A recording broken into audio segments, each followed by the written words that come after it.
Howdy, here we are again, on to the next path. We are going through all of the paths within Star Rail and ranking the characters accordingly.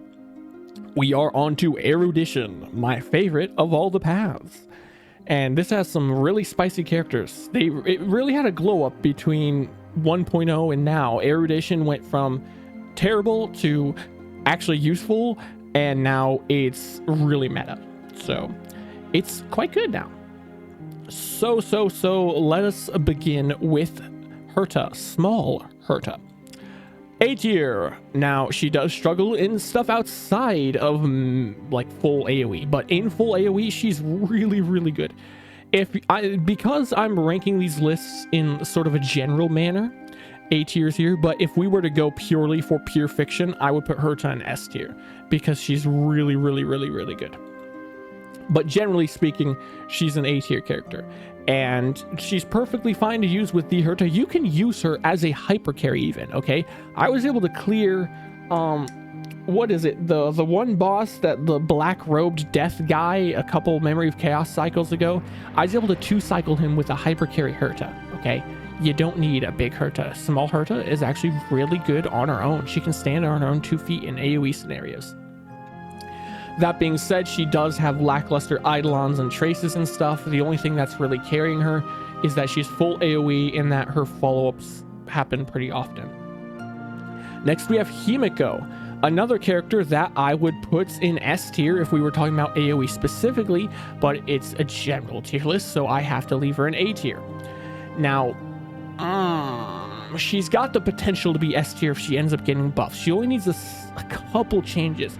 She has so much potential, but not being able to overcap her stacks, her weird burn mechanic being basically useless, her E2 being absolute trash, those things really bring her down, but she's still a very strong character, and you can pair these two together for some really wacky stuff, which is very funny. And she got a lot of value when Fugue came out. Fugue plus Himiko and Pure Fiction, oh my god, it's spicy. Very good character, worth getting off the standard banner, I'd say. Next is Xing Shui. Ooh, we gotta put her in B tier right now, maybe even C tier. She's got good potential damage, but there's so much RNG involved in it. Even at her best, she's worse than most of the modern DPS nowadays. She doesn't have full AoE. She's like blast damage mostly. I mean, she has full AoE on her ult, but that's not where most of her damage is coming from. She's also very skill point hungry. She's really entertaining to play, gets that dopamine going for those gambling addicts, but she's just not all that great anymore. Yeah, we're gonna put her C tier. Serval is next. I put her A tier as well. Hyper carry Serval can legitimately, right, like unironically, clear the end game pretty good, like the Nikador boss. Bro, you can kill Nikador. Tons of people did clears on Nikador when he came out in MOC using Serval as the hyper carry, because Serval actually works really well for that, and she's a great battery for the Herta. She's just very juicy, and she can spam the ever-living crap out of her ultimates. She's aged like fine wine. A very strong character worth building nowadays. Next is Jingyuan, and I'm also going to put him in A tier. You could make an argument for S tier if you have his best team, but he is very dependent on Sunday. Like, he desperately needs Sunday. Without Sunday, he's like C tier. Okay, you need Sunday, which is highly unfortunate. But in his best teams, he can be pretty strong, though he is outshunned by Aglaia. That does not mean he doesn't have a place, because Aglaia's teams are even more expensive and dependent on the teammates than Sunday is. So that's a bit of a yikes. Sunday doesn't need teammates or Eidolons or light cones as much as Aglaia does, so he's more free to play friendly. And he does have some pretty good value, and he can clear most like AoE scenarios pretty comfortably.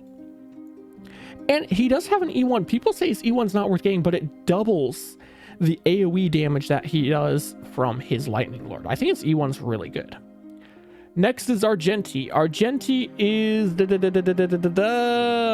B tier. Now, I know you're going to be like, oh, why is he not up here? Because he's on par or better than the Herta and Serval when it comes to like battering Herta or stuff. But see, here's the thing. Why wouldn't I just use one of these two? Why would I pull him when I can just use one of these? he's not amazing. I think he's got potential if we just get the right characters to buff him. But right now, I don't think he's very versatile. And I don't know. He's just kind of there. Next, we have Jade. And what's this? We're putting her in SS tier. Now, I'm sure there's going to be people that disagree with it, but I think most people that own Jade are going to understand why Jade's in SS tier. One of like 4 or 5 characters that I put here because it's wild. Wild and wacky. She has aged like the finest of all wines in all the 7 kingdoms. She is godlike. When she came out, she really wanted like her E1 to help because we didn't have like full AoE then, and she really likes her light cone because it's kind of cracked. But we do have a lot of good light cone options for free to play players now for Erudition characters. And because basically everything is AoE now, because we're mega shilling out for the AoE meta, she works in everything. And she just does so much damage,